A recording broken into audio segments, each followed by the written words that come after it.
नमस्कार। यूपी मिश्रा का इनसाइड झारखंड की ओर से आज भी मैं अपने आवास भगवती इनक्लेव से ही बात कर रहा हूँ।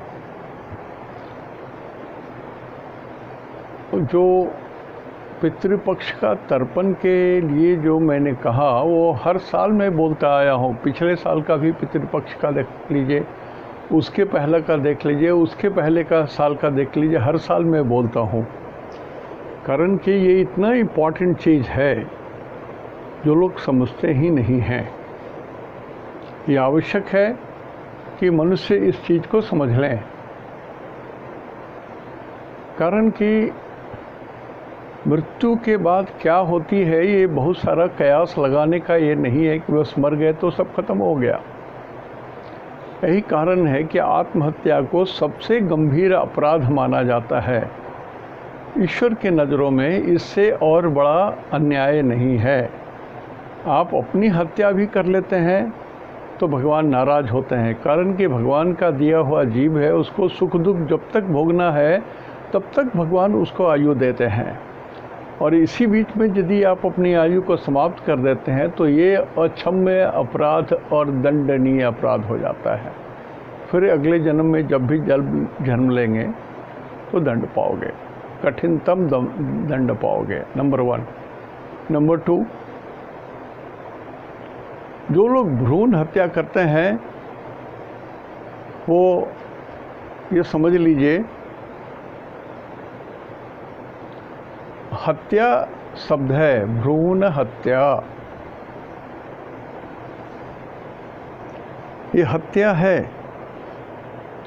आप क्या बोलते हो यदि पेपर में छपता है कि 3 साल 5 साल के बच्चों के साथ दुष्कर्म करके उसको मार दिया गया, तो आप गिनते हो कि this are rarest of rarest crime. तो वैसे 1 साल के बच्चे के साथ हो, 6 महीने के बच्चे के साथ हो, गर्भस्थ शिशु के साथ हो, तो रेट ऑफ क्राइम का जो दर्जा है वो बढ़ता चला जाता है। समझ लो भैया, नहीं समझो तो अनाड़ी हो। आपकी बात है, आप समझो, मेरा काम बोलना। और कुछ मैं जानता हूँ तभी बोलता हूँ, ऐसे नहीं बोलता हूँ, because it is a public platform. तो दंड तो भोगोगे। अब देखिए, कुछ लोग जीवन में एकदम आकाश में रहते हैं, जन्म लिए और मध्यायु तक या आधी आयु तक एकदम राजा के ऐसा जिए, और उसके बाद फिर नीचे गिरना शुरू होता है। तो भगवान ने तो उसको जन्मना सुख दिया, silver spoon in the mouth. उसके बाद जब उसके पुण्य, पिछले जन्म के पुण्य खत्म हो गए, तो शुरू हो गई उसके विपत्ति की कहानी। तो ये बहुत कठिन चीज़ है, मान लीजिए। और इसी चीज़ के निवारण के लिए ये जो पितरों का श्राप हो गया, या पितर जिसमें नाराज हो जाते हैं जिस काम के कारण, उसको दूर करने का सिर्फ और सिर्फ एकमात्र उपाय है पितरों को भोजन देना, पितरों को तर्पण करना, पितरों को जल देना। पितरों का भोजन जल है, आहार जल है। यही सत्य है, यही अंतिम सत्य है। तो यदि हर साल आप तर्पण करते हो, मतलब अपने पितर को रोज उनका भोजन आप पहुंचाते हो।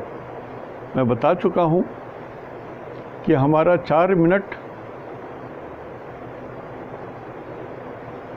हमारा 1 दिन उनका 4 मिनट होता है। तो 1 ही घंटा के लिए तो पृथ्वी पर आते ही बहुत सारे प्रश्न। हर बार मैं बताता हूँ, सिर्फ कहता हूँ जल डालो, तिलयुक्त जल डालो, कुसा है तो डालो, नहीं हो तो ध्यान करके भी डालो, पवित्र जगह में डालो, पीपल गाछ में डालो, तुलसी गाछ में डालो, कहीं भी डालो। यदि कुछ नहीं जानते हो तो दो पंडित जी लोग तो बड़े थाली में कुसा में आसन देते हैं, फिर उस पर सारे पितरों को स्थापित करते हैं, वगैरह वगैरह बात होती है। तो मैं सीधा ही बोलता हूँ, बिल्कुल तुलसी गाछ में डालो, पीपल गाछ में डालो, बट वृक्ष में डालो, और उनको याद करके नाम, गोत्र, उनके पिता का नाम नक्षत्र के साथ यदि है तो ठीक है, नहीं तो बोलो ज्ञाता ज्ञात अमुक गोत्र से इतने जो हैं उन लोगों को मैं जल दे रहा हूँ। और दाहिने हाथ से, सीधे हाथ से ही जल दी जाती है।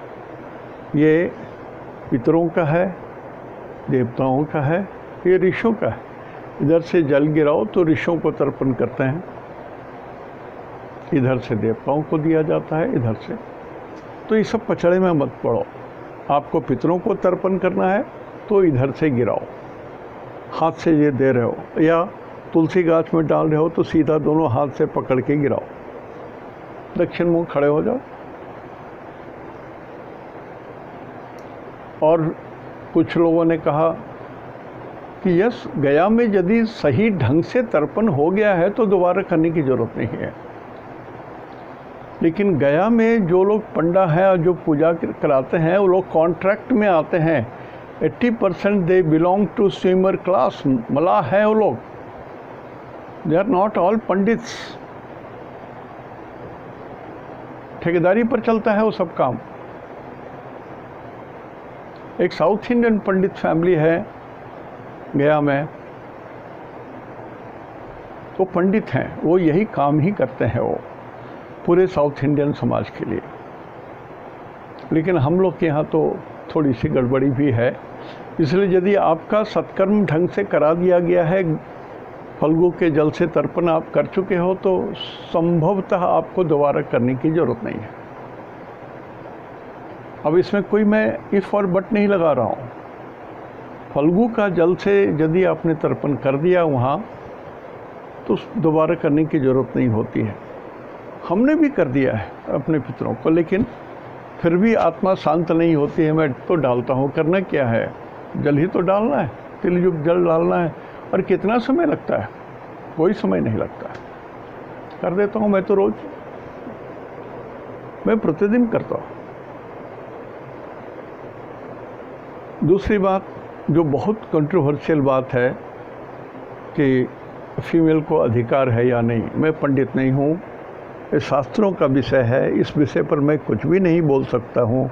यदि मैं बोलूँगा तो बहुत सारे लोग संस्कृत का श्लोक वगैरह लिख करके बहुत सब, तो मैं सरल बात को सरल भाषा में बोलता हूँ। इवन गरुड़ पुराण में जो श्राद्ध है, जो श्राद्ध होता है, तर्पण नहीं, जो श्राद्ध होता है, उसमें कहा गया है कि दासी पुत्र तक से आप श्राद्ध करा सकते हो। पंडितों के लिए यदि जहाँ पर पंडित लघु शंका वगैरह करके आते हैं और बाल्टी से कुएं से जल लेकर के अपना हाथ पैर धोते हैं, तो उनके लिए मिट्टी रख दो, तो उतने से भी पितर तृप्त हो जाते हैं, श्राद्ध संपन्न हो जाता है। गरुड़ पुराण अध्ययन के हिसाब से पढ़िए और उसको तर्क मत लगाइए। पहले पढ़ लीजिए, 2-3 बार पढ़ लीजिए, तब आपको समझ में आने लगेगा। तर्क लगा के पढ़ोगे तो कुछ नहीं आएगा, कारण कि हमारी बुद्धि बहुत छोटी है।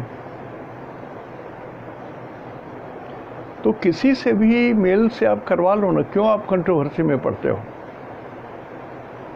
बेटे हैं, पौत्र हैं, परपौत्र हैं, आपके घर में जो इवन तक की जो सर्वेंट है जो आपका नमक खा चुका है,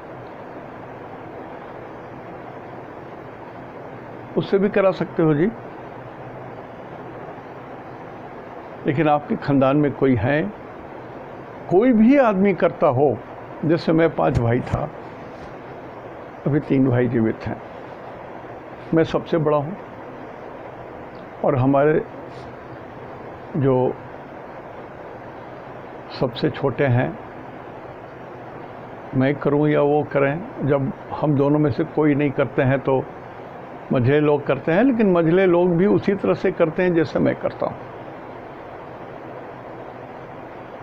तो सिर्फ तो पिता को एक दिन का जल देना है, बस इतना ही तक समझ लो आप। मैंने कहा कि यदि आप इतना भी कर्म करते हो तो मैं समझूंगा कि मैंने जो आपको कहा मेरा वही दक्षिणा है, और मैं आपको आपके चरणों पर अपना पैर माथा रख कर के बोल रहा हूँ कि श्रीमान जी तर्क हटा दो, तर्क करो ना। क्या जाता है, थोड़ा सा जल ही तो जा रहा है, एक चुटकी तिल जा रहा है, क्या जा रहा है आपका, कर दो। मत पढ़ो बहस में, मत सुनो शास्त्रार्थ, न सुनो ज्ञान।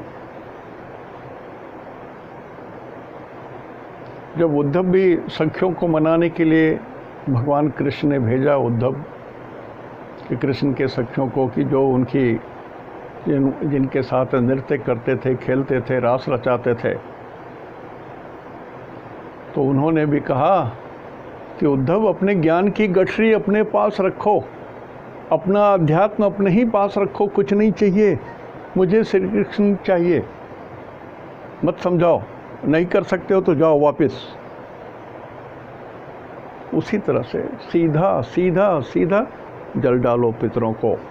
आपके घर में जो उपद्रव है शांत होने लगेगा, जो ऐसी घटनाएं घट रही जो 3 काल में नहीं होती है वो समाप्त होने लगेगी। नहीं तो पंडित जी बोलेंगे वहाँ जाके श्राप कराओ, वहाँ नारायण बलि कराओ, वो ये करो वो करो, आप परेशान हो जाओगे, और उसके बाद भी नहीं होगा कुछ तो बोलोगे आप क्या।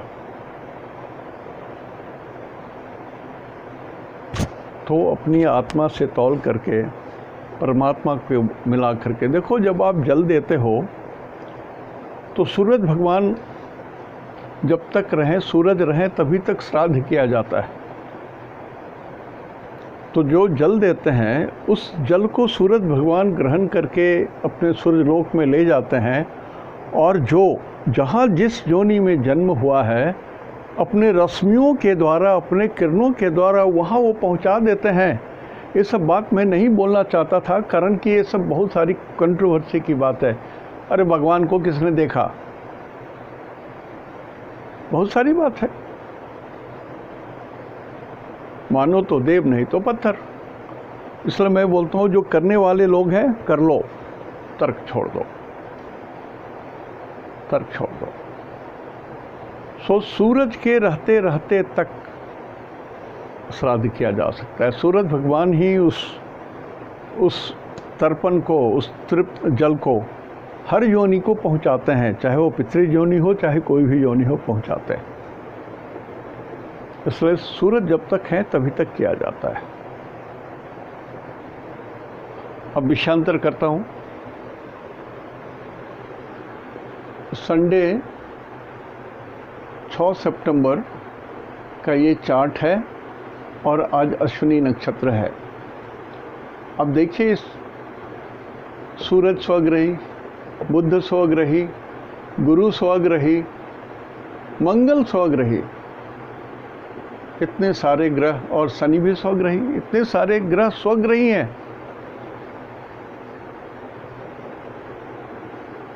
और आज अश्विनी नक्षत्र है, ये मंगल का नक्षत्र है, मंगल स्वग्रही हैं और चंद्रमा उनके साथ हैं। दिन तो अच्छा होना चाहिए। मैं जो बोलता हूँ ना समय खराब है, समय खराब है, तो ये तो समय अच्छा होना चाहिए। हाँ सर, ये समय अच्छा है, और जब तक ऐसी बातें हैं तब तक है। इसमें भी देखिएगा डिग्री के हिसाब से बहुत सारे परिवर्तन होने वाले हैं। एक तो बहुत बड़ा चेंज, ये गुरु आ जाएंगे 10 नंबर में, और 7 डिग्री में दोनों मिल जा रहे हैं। एक गुरु का भी 7 डिग्री और शनि का भी 7 डिग्री हो जा रहा है। और वराहमिहिर संहिता में कहा गया है कि धनु राशि का गुरु अशांति, दुख, टिड्ढी का अटैक, परेशानी, बाढ़, जलजला, ये सब देते हैं, जनता को भय। लेकिन मकर राशि जिसमें गुरु नीच होते हैं, कहते हैं कि जनता को भय नहीं, जनता में शांति, बहुत कुछ वर्षा समय से होती है, सारी चीज़ें। अब वराहमिहिर ने क्यों लिखा ये मैं प्रश्न नहीं कर सकता, मेरे साथ खानदान की हिम्मत नहीं है। लेकिन गुरु जब 10 में आ जाएंगे तो गुरु का फल मीठा मिलेगा, ये सत्य है, ये जान लीजिए आप। तो ये भी थोड़ा ठीक दिखाई देता है, लेकिन एक बात मैं फिर आपको बोल रहा हूँ कि शुक्र 4 नंबर में है, एक तरफ राहु, दूसरे तरफ सूरज, वो क्रूर ग्रह है, ये पाप करतारी योग है। किसको लगा? तो शुक्र को लगा। शुक्र कौन है? भारतवर्ष, वृषभ राशि के लॉर्ड हैं भारतवर्ष। भारतवर्ष जो है ये राहु और सूरज के द्वारा पाप करतारी योग में फंस गया, लेकिन सूरज सिंह ये शुभ करतारी योग में पड़ा हुआ है। तो ये सूरज तो ठीक है, लेकिन शुक्र ठीक नहीं है। सब कुछ ठीक होने के बाद भी थोड़ा भय तो व्याप्त रहेगा भारत को। तो ये तो राजनीति की बात हो गई। दूसरा, संघात चक्र में आप देखेंगे कि शुक्र को सूरज बेध रहे हैं और केतु भी बेध रहे हैं, गुरु भी वेध कर रहे हैं। तो मीठे ग्रह को जब क्रूर ग्रह वेध करते हैं तो वहाँ झंझट होता है। तो 4 नंबर साउथ को बोलते हैं। ये हैदराबाद से लेके मद्रास, नीचे केरल, आंध्र प्रदेश तक ये क्षेत्र आता है। कुछ कष्ट है यहाँ, संभावित कष्ट हैं, यद्यपि आकाश थोड़ा पवित्र हुआ है। और यहाँ बुध देखिए, बुध शनि से वेधित हो रहे हैं और राहु से वेधित हो रहे हैं। ये 6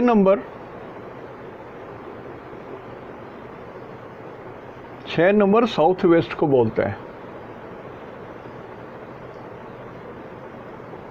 6 नंबर साउथ वेस्ट को बोलते हैं। मैंने यहाँ पर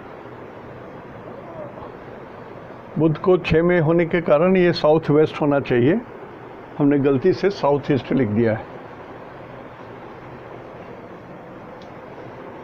ये साउथ वेस्ट होना चाहिए।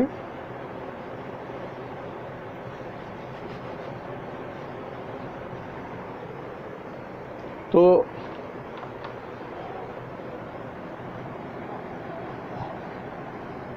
साउथ वेस्ट, और साउथ वेस्ट में कौन से क्षेत्र आएंगे ये भी मैं आपको बता देता हूँ।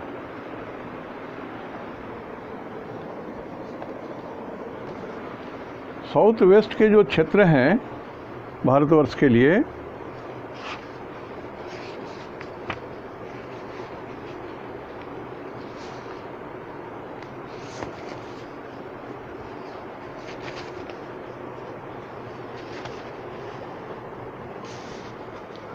ये आएंगे जयपुर,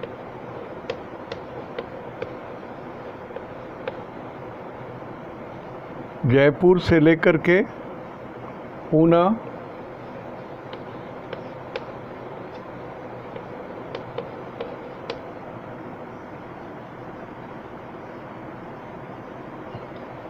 अहमदाबाद,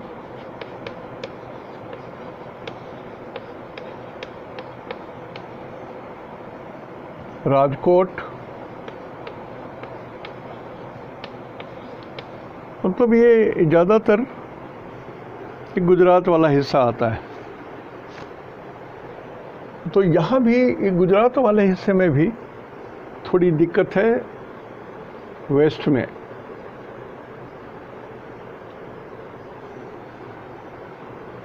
तो ये संघात चक्र के द्वारा कुछ अलग से इन्फॉर्मेशन दी जा रही है, लेकिन यहाँ तो सब ठीक है। और चूँकि आज अश्विनी नक्षत्र है, तो आप देखिएगा केतु के 3 नक्षत्र जन्म तारा है, थोड़ा ठीक से रहना है। स्वास्थ्य, शुक्र के 3 नक्षत्र में जिनका जन्म है उनके लिए समय बहुत बढ़िया। सूरज के 3 नक्षत्र में जिनका जन्म है उनके लिए भी समय बहुत बढ़िया। चंद्रमा के 3 नक्षत्र श्रवणा, हस्त और रोहिणी, उनके लिए समय ठीक नहीं है, गड़बड़ समय है। मंगल के 3 नक्षत्र वालों के लिए समय ठीक है, साधक तारा है। राहु के 3 नक्षत्र आद्रा, स्वाति, शतभिषा आपके लिए समय ठीक नहीं है। गुरु के 3 नक्षत्र बिल्कुल ठीक ठाक है, इसमें जिनका जन्म हुआ है लोग आनंद मनाएं। और शनि के 3 नक्षत्र पुष्य, अनुराधा, उत्तरा, भाद्रा, ये विपत्त तारा में पड़ गया, ये आपका समय ठीक नहीं है। और बुध के 3 नक्षत्र में जिनका जन्म हुआ है आश्लेषा, ज्येष्ठा और रेवती, समय आपका ठीक है। तो संक्षेप में हमने बताया, कारण कि बहुत कुछ बोलना था और 2-2 वीडियो कभी कभी बन जाते हैं तो झंझट हो जाता है। तो दूसरे दिन बताऊंगा कुछ और बात, डिग्री वाइज कुछ बातें बतानी है। अभी जो मैंने कहा था 10, 11, 12, 13, ये थोड़ा देख लीजिएगा, अभी भी थोड़ा ढंग से अच्छा नहीं लग रहा है। क्यों अच्छा नहीं लग रहा है? उसका कारण है कि भारतवर्ष की कुंडली में मिथुन राशि बहुत गड़बड़ है। मैं बराबर बोलता हूँ, मिथुन राशि में जब कुछ आता है तो बहुत झंझट होता है।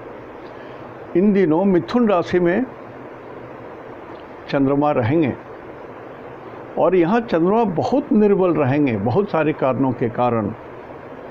भगवान न करे ये बुरा जाए, दिखता कुछ मधुर नहीं है, अच्छा नहीं दिखता है। आज यहीं तक। इति शुभम तेहंदो निनाग्ये जोहार।